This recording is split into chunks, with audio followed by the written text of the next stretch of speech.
The official reason is even more bizarre. Because you probably know that the official story behind the forming of the Templars was to protect the 33-mile pilgrim trail, which back then went from Jaffa on the coast of what was then Palestine to Jerusalem.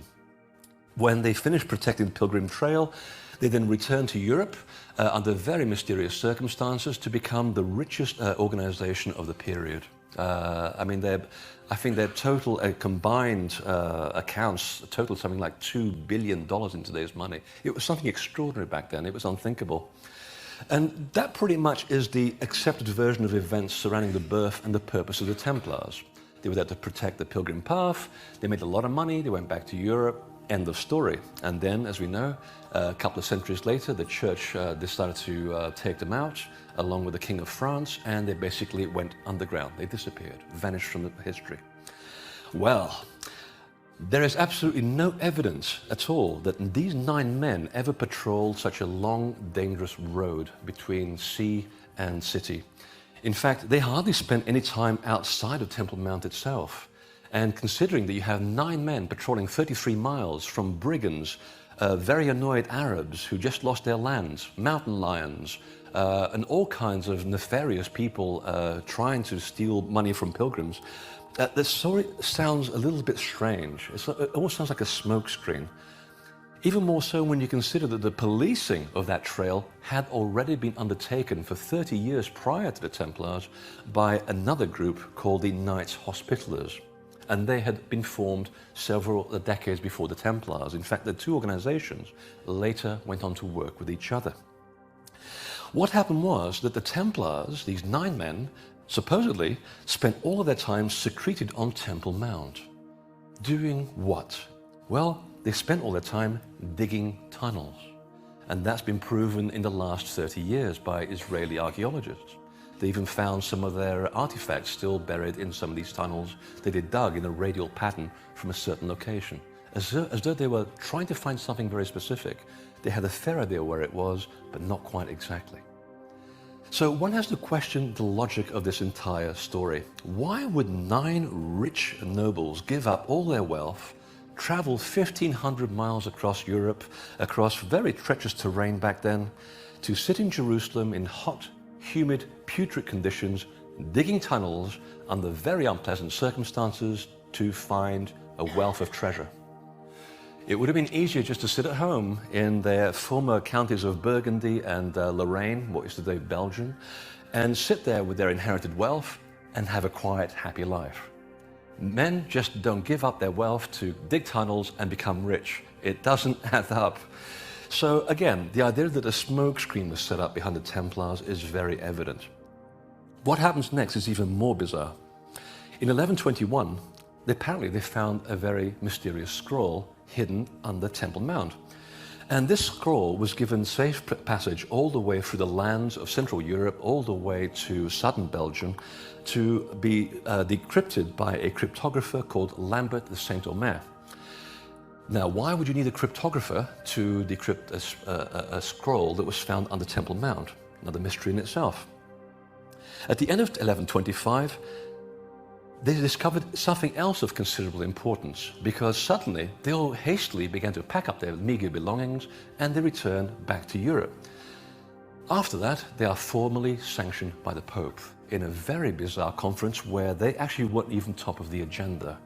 And at that moment, at the Council of Troy, the famous Council of Troy, they become sanctioned by the Pope, and they are basically given the fact that they can proceed as planned, and they're given the whole blessing of the Church, even though the Templars themselves were no friends of the Church to begin with. You see how funny this story is becoming. Then you have the fact that the place where they actually were sanctioned was the town of Troyes. Coincidentally, it happens to be the same town where a few years later, a poet sat down to write the most famous Grail story of all time. So you start piecing all these bits together and you think, there's something more going on here than meets the eye. There's something much more interesting. And so this is where I began to sort of jump in. I wanted to find out, is there another story that's going on here? One that is even more incredible, but also more credible? Because the facts so far are very jumbled up and they don't seem to make any sense. Well, it turns out that 7 years before taking up residence on Temple Mount, the proto-Templars were already present and materially active in another land 2,000 miles to the west of Jerusalem, on the opposite side of Jerusalem, in this little town called Portugal. It's the area that's today known as Portugal. Of course, back then, none of this stuff even existed. These names don't exist. So what are these Templar Knights doing so far on the other side of Europe? They shouldn't even be there. In fact, there's no evidence that it ever existed outside of Jerusalem. The other thing to keep in mind is that by design, this previously known enterprise that I've discovered became their greatest accomplishment, because what they were doing in this little county on the far side of Europe was that they were creating Europe's first nation state, another first that is never mentioned in the history books.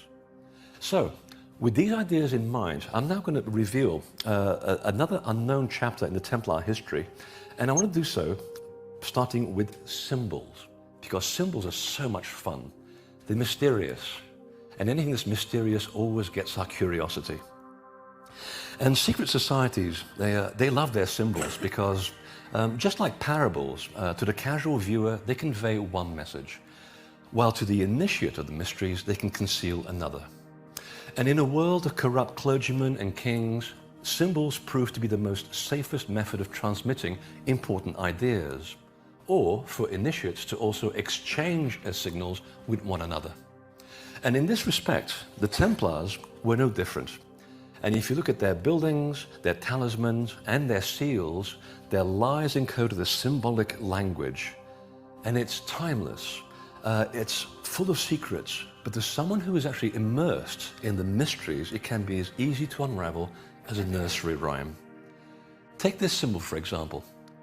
Some of you are probably familiar with it. It's the famous seal of the Templar showing the two knights who were so poor that they had to ride one horse. Any historian worth his money will know that this is such a stupid idea. If you go into battle with two guys riding on a horse, it's going to slow you down. You're going to get shot with an arrow. It doesn't work. It doesn't really add up. And the fact is that these people weren't poor anyway. They were wealthy to begin with. They gave up their money and they put it in a trust. So they weren't poor knights to begin with. They pooled their resources and put it in a trust so others could benefit from their cause. Another mystery. The truth behind the symbol is that you have two knights riding the horse, is that it represents the duality of the self. You have the dark and the light side of the personality. And the idea was that when you find the balance between the two, that is the focal point of where you find the center of the mystery secrets. You have to be a balanced person to understand the biggest mysteries of the universe. Without it, you're just basically using the information for ego. Now, why would this balance of the self be riding a horse? Because you may be familiar with another symbol in the East called the Sphinx. That in esoteric teachings has always been a place which is symbolically lying on top of a hole of records. Okay, it basically is a symbol of buried knowledge. Well, the counterpart in ancient traditions to the Sphinx is the white horse. And you often see this in Celtic mythology, in Christian ideology. Whenever Gabriel rides to meet human beings with a message from God, he always rides a horse. So this is what it means. You have two Templars representing the light and the dark side of the self in perfect equilibrium, riding the